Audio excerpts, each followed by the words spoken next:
I think that's such a good point of like, we're not just walking baby makers. We're more than that. We need to be more than that. The bar for a good mother and wife is high, and it takes work to get there. It takes a lot of education, it takes a lot of brains, and it takes a lot of compassion, and it takes a lot of hard work. Hi, welcome to Jeremy Pryor's podcast, or what I like to call Jeremy Pryor Unfiltered. I'm his daughter and producer, Kelsey Gall, and we are excited to bring you seasons of content all the way from Tolkien to theology, from business to family. If you like to contemplate deep philosophical ideas across a wide range of topics, you've come to the right place. Make sure you give us a follow so you don't miss out on future episodes. Hey, everybody. Welcome back to the Jeremy Pryor podcast, which is quickly becoming the Team Pryor podcast, because I have with me once again my lovely daughters, Elisa Hope and Sydney Grace. How you guys doing today? Good. I'm great. Very beautiful day outside, and it is spring, and spring has sprung, and we are working hard on our garden terraces. And Elisa, do you have a vision? What's your vision for what you're doing out there? Because every time I go out there, it looks a little bit better. What's happening? Yes, so we have continuously struggled with getting things in the garden on time.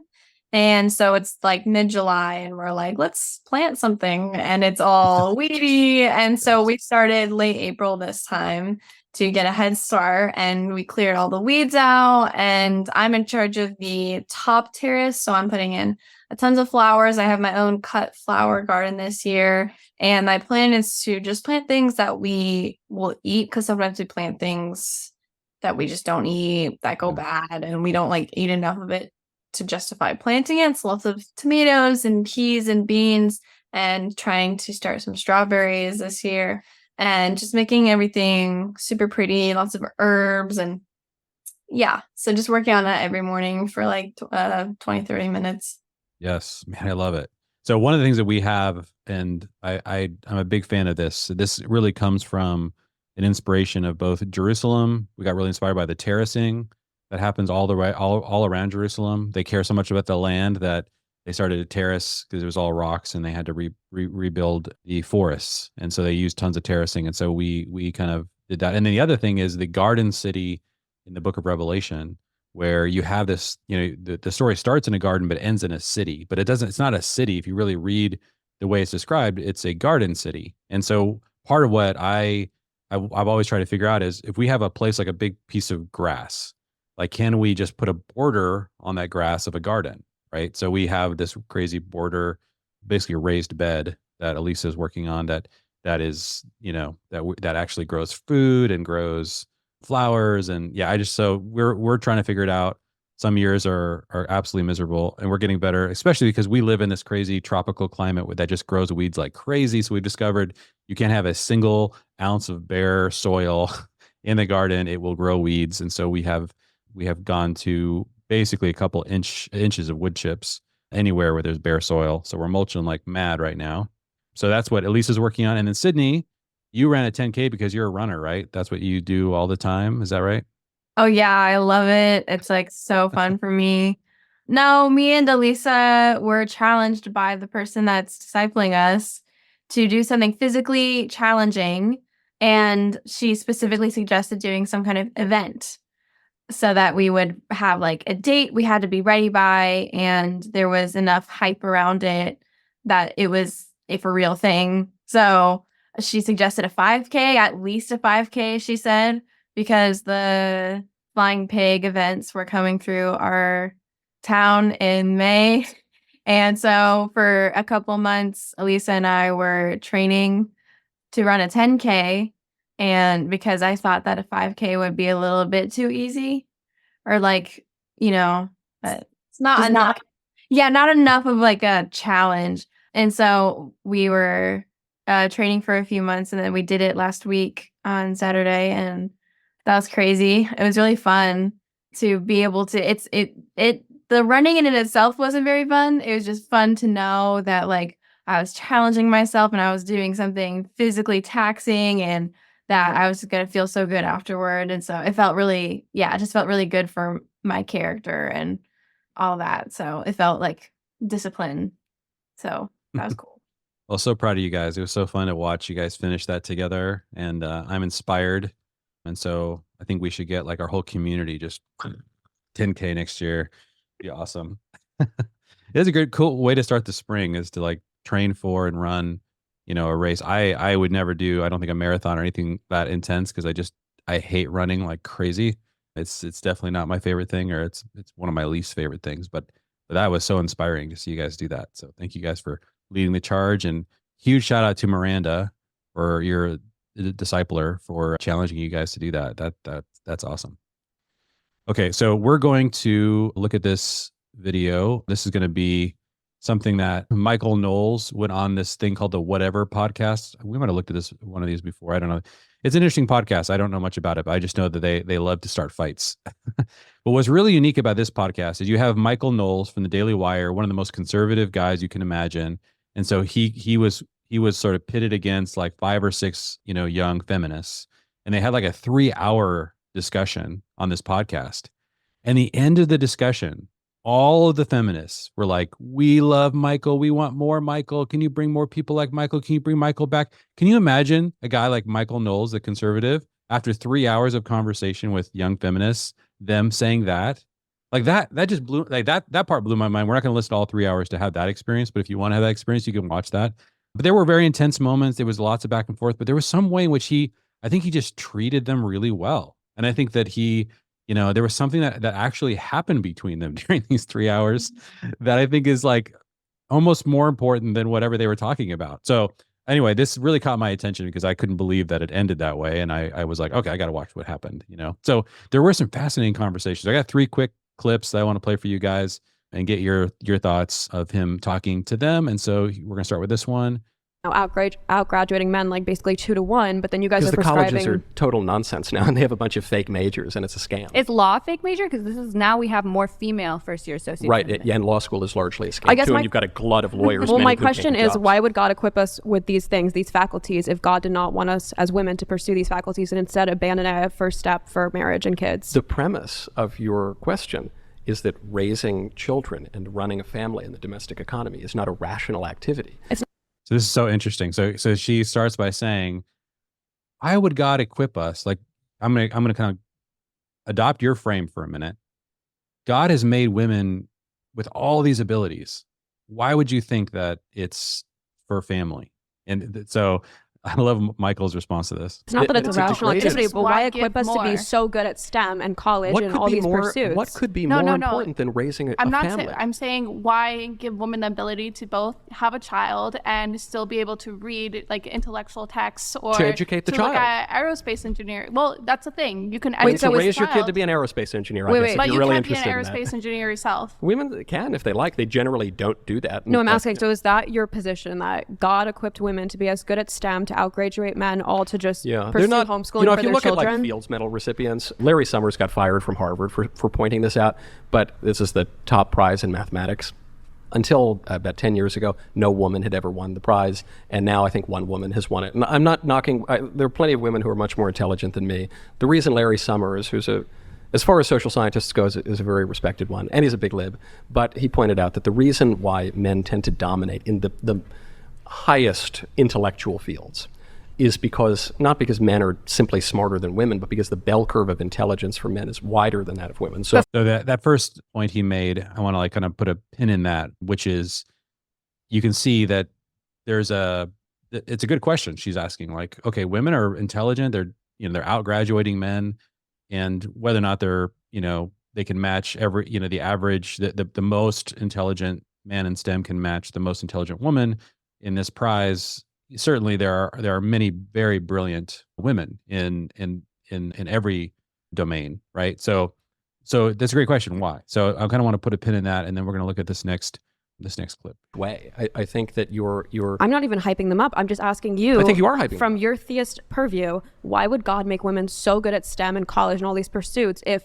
God just wanted us to tap out as soon as we met a man and just focus on child rearing? Look, women do fine on certain tests, but we're doing great. You're doing great on a lot of tests. Sure, better than you.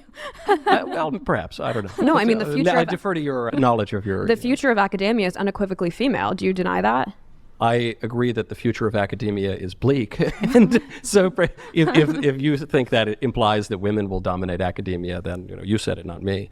But I don't think that the future of anything is female. I think the future of the human race will be the complementarity of the sexes and marriages and children, or there will be no future of the human race. This is something I also wanted to point out to earlier. You're saying that people are having less children, that's a bad thing, but I don't know if that's necessarily a bad thing. And the reason why, at least from what we see when we compare better developed countries to less developed countries, is that people are choosing to have fewer children, but they're choosing to invest more in those fewer children. So back in agricultural times, people had to have a lot of children because they had to have those children work in the farm, basically take over chores, take over a bunch of stuff.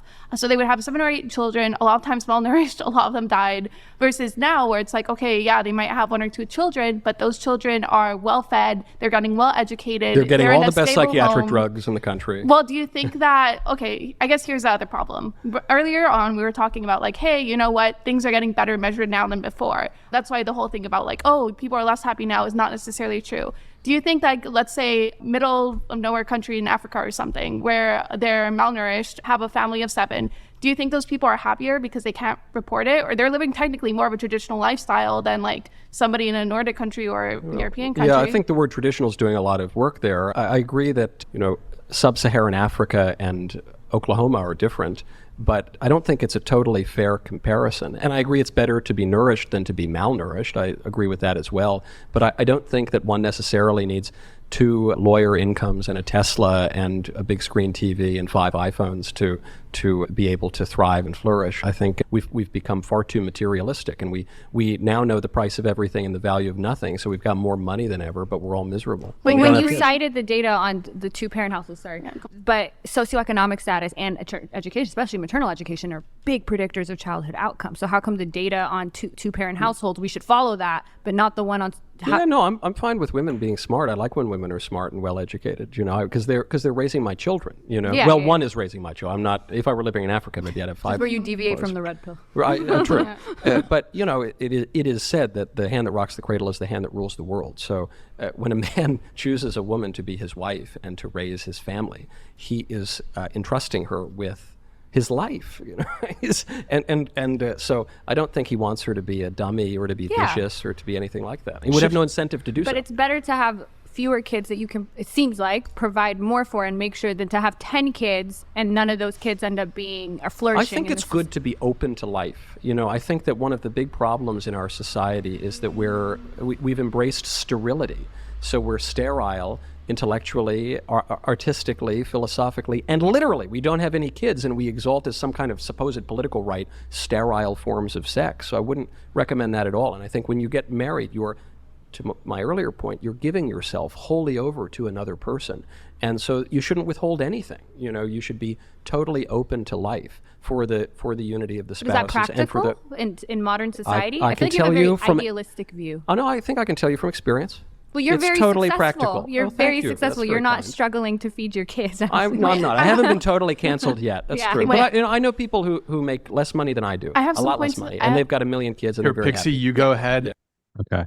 So obviously he's really diving into this kind of dilemma that's happening in terms of the desire to have children. And, they're reflecting, so I think just perfectly, the cultural beliefs, have fewer kids, invest more in them. And this, any kind of suggestion that a woman's going to be in the home, that's very demeaning to her. And so, there's one more clip we'll do. And then I want to get your guys' feedback on.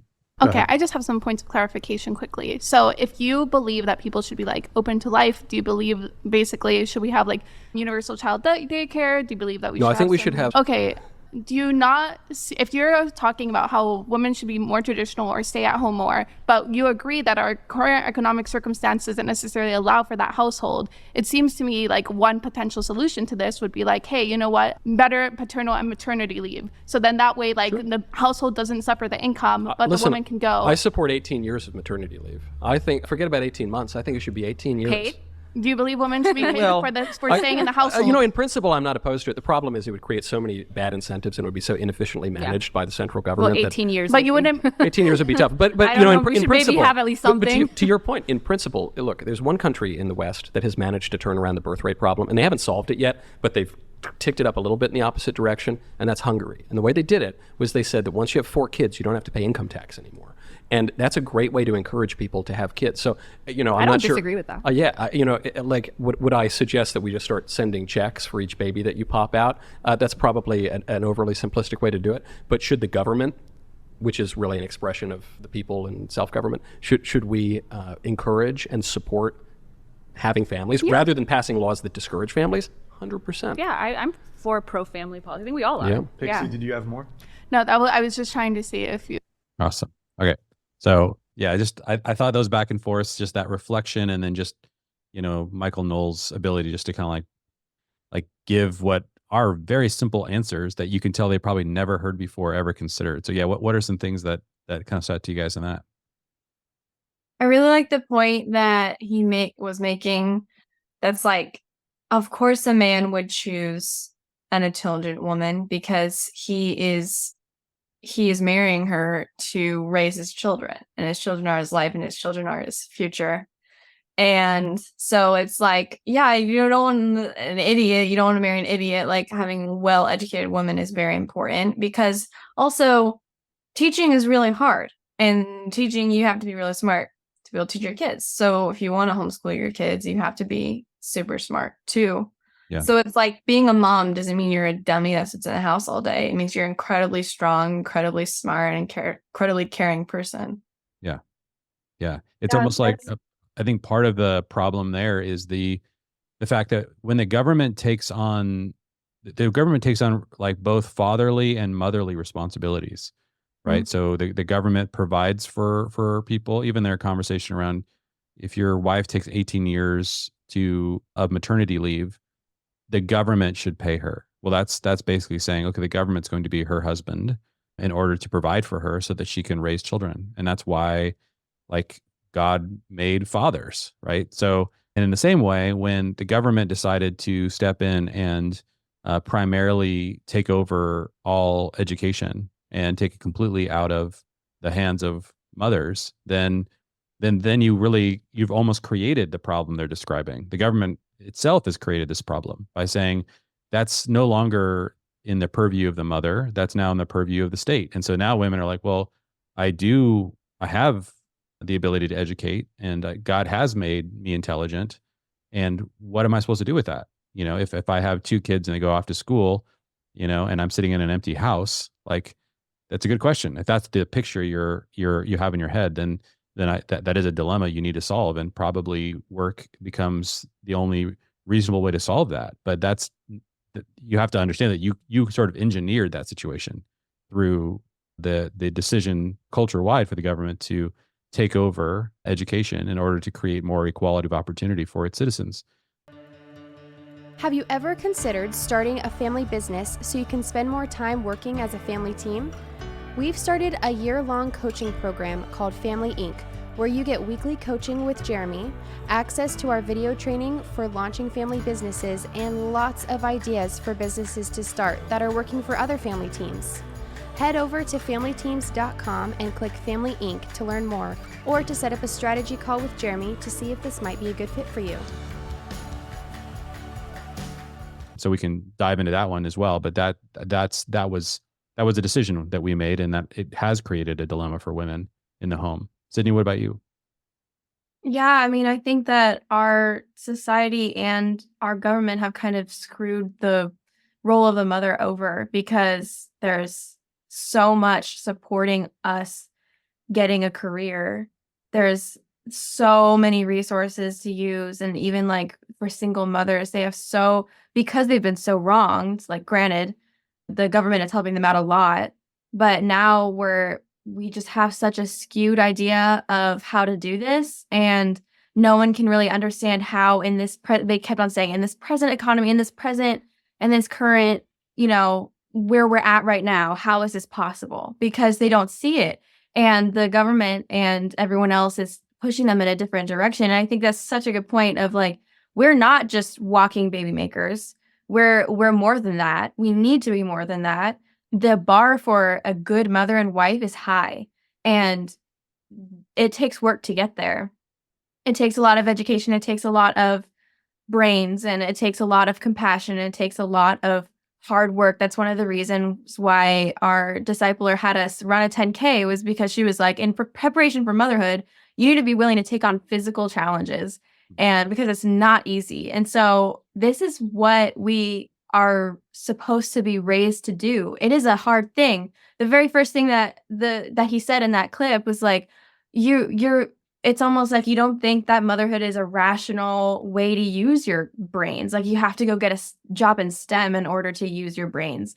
Like, clearly they don't understand what this really looks like if they think that being a mother is the option that not smart people take. Right. That people that aren't smart enough to be in STEM, they would go be a mom. Like, Yeah. Well, there's a basic contradiction, I think, that I felt like they kept making, which was to say, on the one hand, the idea of motherhood is not challenging enough, and on the other hand, we need to have smaller families and fewer children because we don't have the ability to invest in them. And so, and that's why his sort of line of, that's why they have a mother is so shocking. It's like, I think to these young women, it's like that. Yes, if you were in a situation in which you didn't know how large your family was going to be, and you were going to have potentially 5, 10, 15 kids, you don't know. I mean, that's an incredible amount of challenge, right?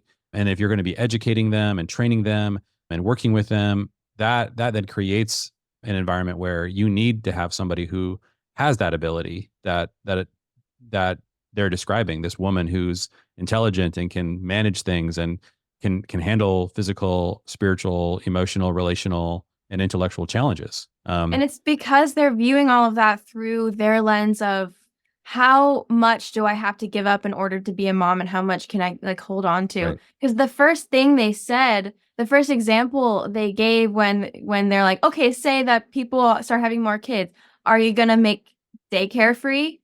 Like, that was their first thing. That was like, yes. Okay, if we have more kids, then that would be more on the daycare people. So we should make that free because that would be super expensive. And it's like, that's what you would do if you had more kids. You would just have more people in daycare. So it's so interesting that they cannot fathom, if we start actually using our brains for what they're supposed to be used, then we're still going to be going and getting our STEM jobs and still going to be dropping our kids off at daycare every day. So it's so odd. Well, this is the reason why I think it's really important to take a big step back and say, what kind of family do you want? And this is why I always love having that conversation early before we disagree on all kinds of, other issues about whether or not it makes sense for the government to get involved and subsidize daycare and subsidize, education and try to put its weight behind getting more women in the boardroom and all these conversations. I think we have to take this enormous step back and say, well, what kind of family do you want? If you're going to create the kind of family that's going to maximize a woman's ability to work outside the home, and that's, I think, the assumption that we're starting with, then of course you do need all of these, all of these things to prop up a system like that.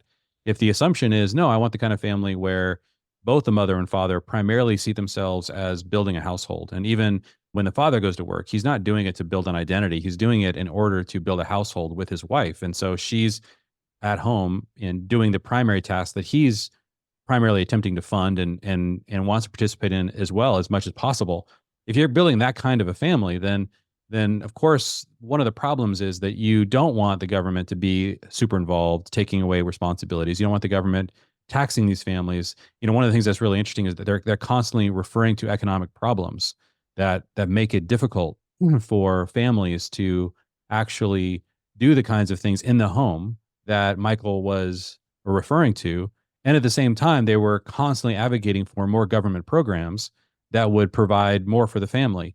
And you have to understand that these two ideas are linked, that if you have more government programs, then you're going to have to tax the family more and more. And so that's going to make it more and more difficult. You're really just transferring the money from the family to the government in order to get the money back to the family in a much less efficient way, because the government's going to take enormous amounts of that money. You're going to get pennies on the dollar back to the family. And then when you get it, it's like, yeah, of course, now we have an economic problem. And I think this is like a cycle that we're in right now, where the government essentially creates a problem that they could only solve through more taxes and bigger government. And so you're in this constant cycle. And these women are just falling into it and advocating for it as a means, as just an act of kindness. Like we just need to grow the government more and more and more. We take more and more and more away from the family in order to have more and more for the family. It's like these two concepts are in contradiction with each other. You have to decide which direction you want to go. And the problem is, this is sort of a collective decision. This is a political decision at this point. I wish that it weren't political. Like the government just stayed out of it and didn't try to engineer any kind of particular family entitlements.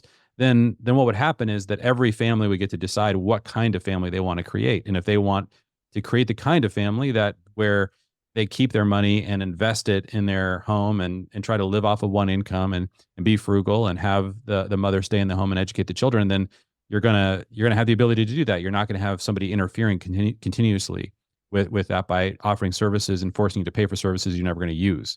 But unfortunately, we've made this other decision collectively. Like we will take that money from you, whether you use the services or not. We will drain the money out of your family. We will create a culture around you where the government is responsible for the aging parents. The government is responsible for the young children. The government is responsible for educating everybody. The government's responsible for making sure that if there's any kinds of issues or any kinds of problems that we're going to step in, and you want to encroach more and more and more and more into that space, so that even things like maternity leave are paid for by the government. So that if you decide to, that creates a culture where women go back to work, right? It doesn't create an 18-year situation where women are at home. It creates a situation where it's like, what's your problem? You can take your 6 months off. The government's going to ensure that you get that money. And then when you get back to work, like everybody should, then your 6-month-old can go into daycare. And then we start the cycle back over again. So this is a loop that's essentially being advocated for. And there's so many connected and basically philosophical, theological, and political assumptions that are baked into all of these conversations that I think aren't being teased out properly in the conversation. Okay, I got one more for you guys before we go. So this man, I can't remember his name. He's a psychologist. He's a Holocaust survivor, and he mentioned some things that I thought were interesting. I wanted to play this for you guys. I am so interested in fairy tales, and our family is going to get more and more into this space. So I wanted to share this with you guys. If I were to choose to live my life over again, I wouldn't live it in this way. Do you know Winnie the Pooh? Yeah. Okay. Not personally. No. The book. The end of that book would bring tears to my eyes for years. Christopher Robin has to go to school, and he's telling his friends, the toy animals, that he won't be able to play with them so much anymore. And what I wasn't aware of when I went to medical school and when I was a physician is how driven I was to justify my existence in the world. I wish I hadn't worked so hard. When you're driven to work too hard, you actually ignore what matters. And what matters is what you were telling me last night about how every summer you take a bunch of weeks away from your podcast and you just spend time enjoying your kids and your wife and your family. I didn't do that. I always felt I had to keep working. And the book ends with the statement, and whatever they do or wherever they go in the enchanted forest, the little boy and his bear will always be playing together. And that phrase would bring tears to my eyes for years. People sacrifice their playfulness, their joyfulness, being driven by unconscious needs to validate your existence. And where does that come from? Again, that comes from childhood trauma. Play is so important, and joy is so important. In that sense, we can always keep playing in the enchanted forest, and that's just essential, I think. Oof. Yeah. Really beautiful words and insights from Winnie the Pooh. So yeah, what struck you about what he said there? Yeah, I think that kids are they're forced to grow up so quickly these days with the access to phones and other kids and social media. I think that they're just like, if you want to be cool, you have to do this. And there's so much peer pressure and things that just like that should maybe only exist in like an office situation or a professional situation where you have to like be an adult and you have to, have the right qualifications. When you're a kid and you just want to play and you just want to like be a kid, I think that's so important for kids from like 0 to 10, honestly. Yeah. I think kids should have time to be able to play without thinking about how they're being perceived by other people, without worrying about like just being good enough for other people. I think that when there's pressure put on a kid to grow up and have more responsibility and to have more weight on their shoulders, even things like what they wear, like when you're a kid and you get to wear your butterfly wings out into the forest versus you're going to go to a coffee shop and wear your new sneakers and like your put together outfit because you might see your little other 7-year-old friends, like I think that's like kids are just being forced to grow up too early. And when you see a kid that has had a wonderful childhood and they get to play, like we have neighbors that they go in their garden, they play with dirt and they wear whatever they want. And it's just the most adorable thing ever. And I just think that gives some kind of beautiful freedom. And that is what life is. I think that kids need to have that life of joy and play before they need to grow up to be fully formed and have that joy in their life. Yeah. Yeah. And I think he said something so interesting. He was trying to justify his existence with how hard he was working and what he was contributing to society or whatever field he went into. That's so interesting because I've recently been thinking about why art and beauty is so important to me. And I was just like trying to understand why. And I realized that if I ever see anything, any creature that is literally just living to reproduce and that was it, like mosquitoes make me so mad because they make our lives miserable. Literally the only reason that they take our blood is so that they can lay eggs.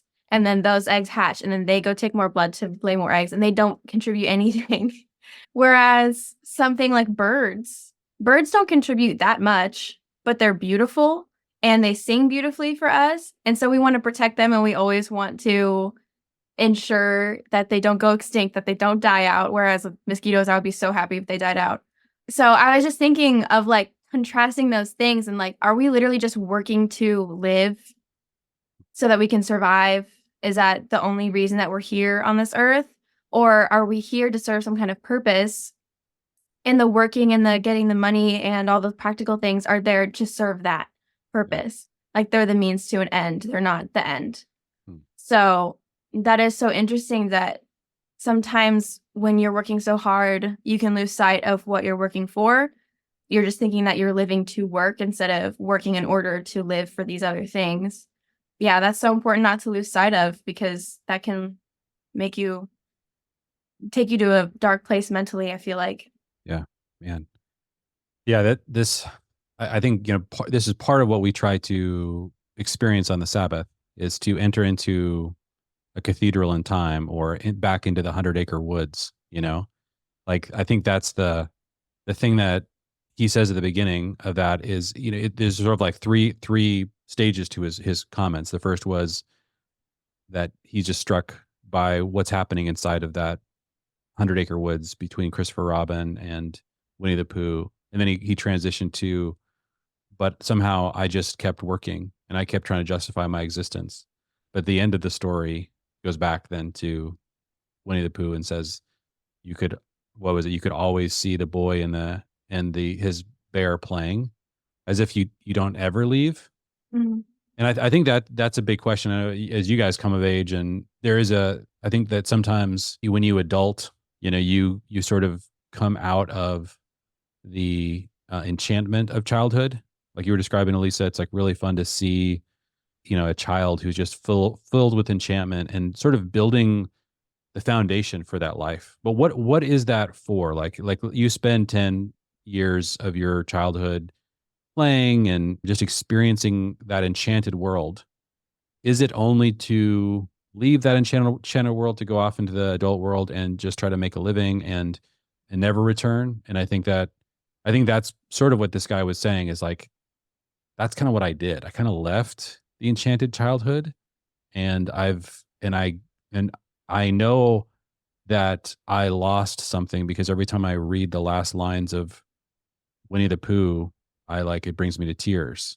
It's like that shows me that I decided to leave it, and I don't know how to get back.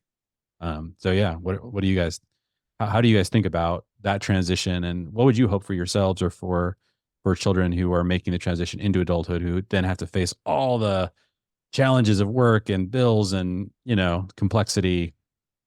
I mean, yeah, I'm definitely struggling with that right now, but I would say that even if there are seasons where you really have to focus on the practical or else you won't survive, I hope that you could always come back to that enchanted forest and be able to re-enter back into that and not look down on it as your old self or your old foolish childish self, because that in its essence is so, it's just what we're living for. It's what makes us so unique from other creatures. It's like we can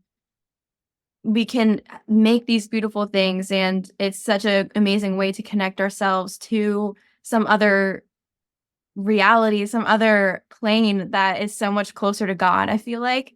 Because when we enter into these spaces, it's so much more akin to heaven and what we were meant for originally. So I think that's so precious. And so even if there are times where you have to focus more on the practical, I hope that it's never too late to go back to that point and that you wouldn't belittle it. Yeah. Elise, what do you think? Yeah, I think that when we think about adulting and coming out of that, we think that there are childish things that we can't do anymore, and therefore we have to leave that.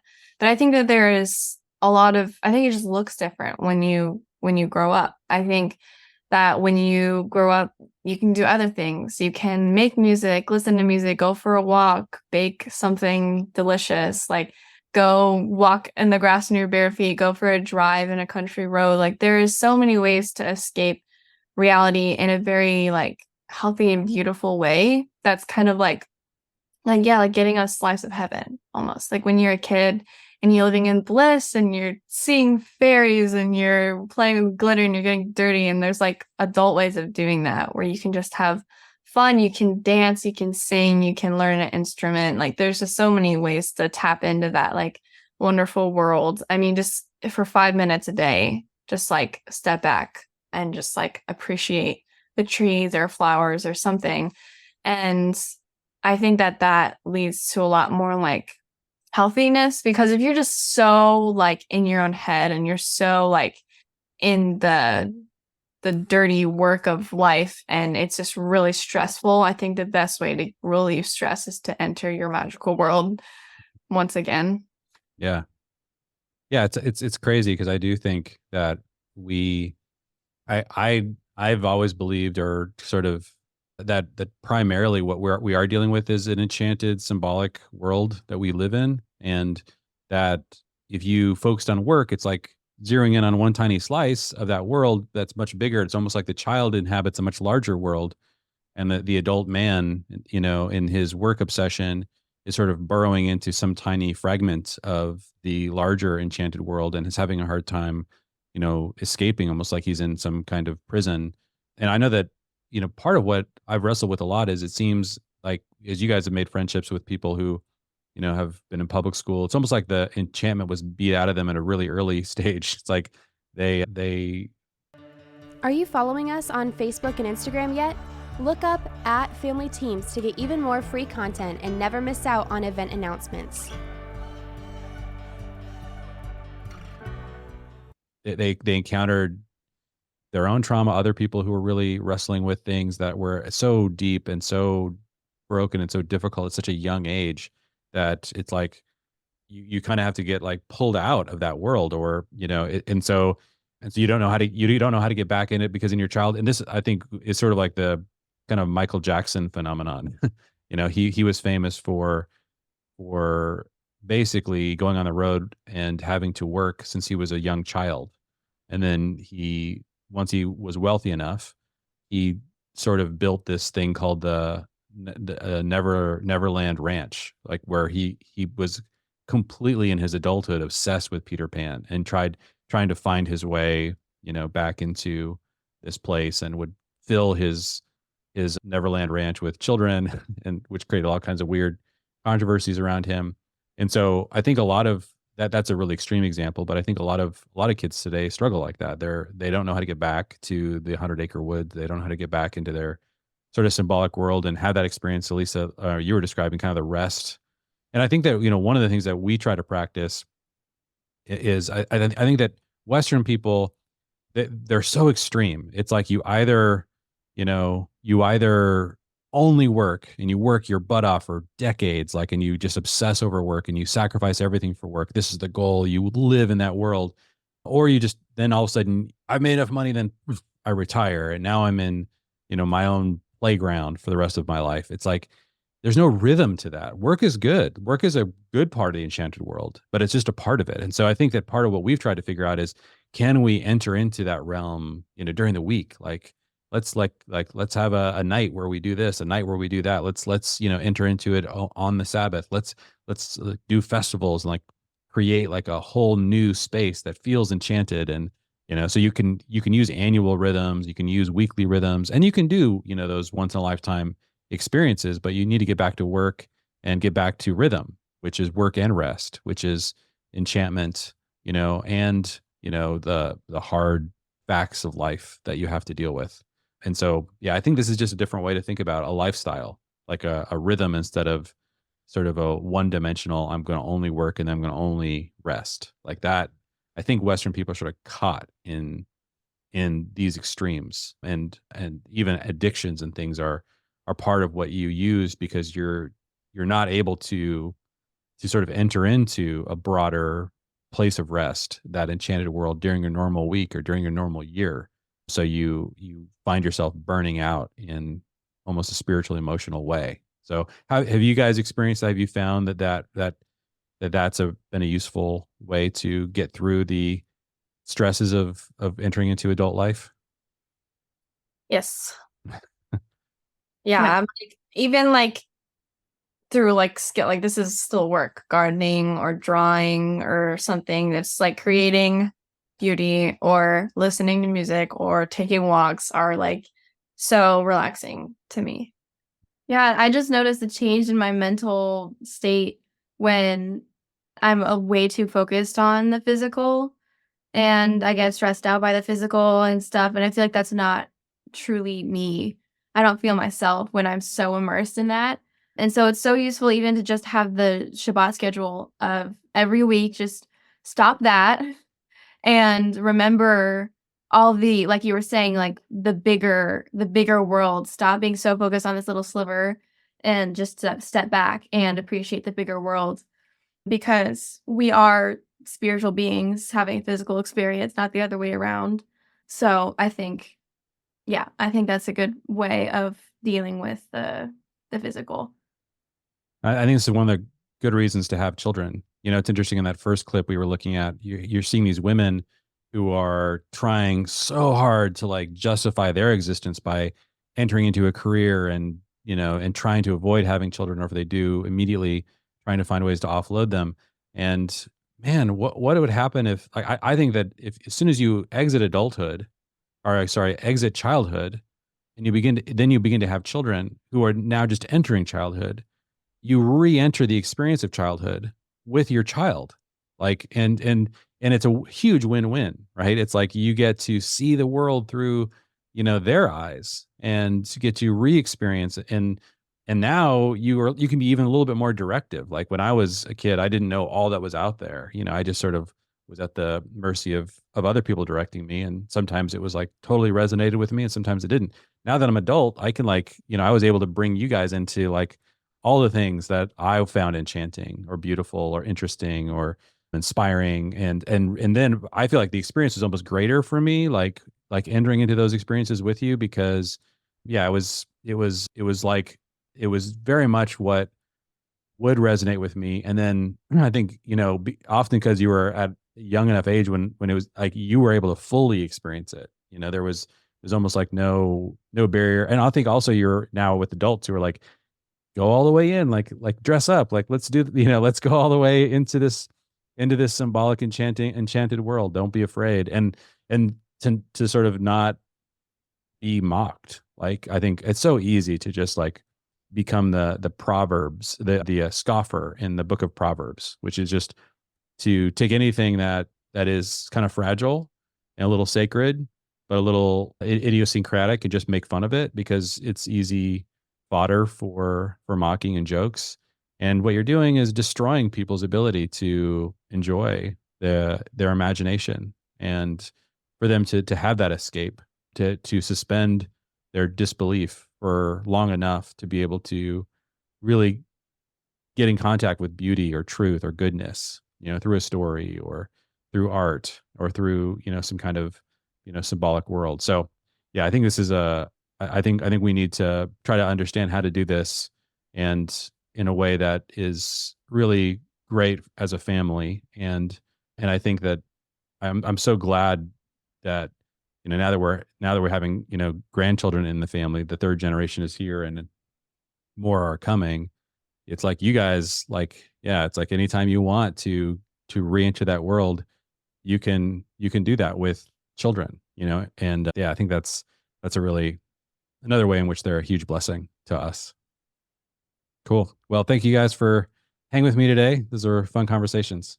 Mm-hmm. Thank you. for having us. Thank you for listening to Jeremy Pryor's podcast.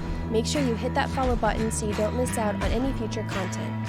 Follow Jeremy on Twitter and Instagram, as well as his Substack blog, all linked in the description. See you next time.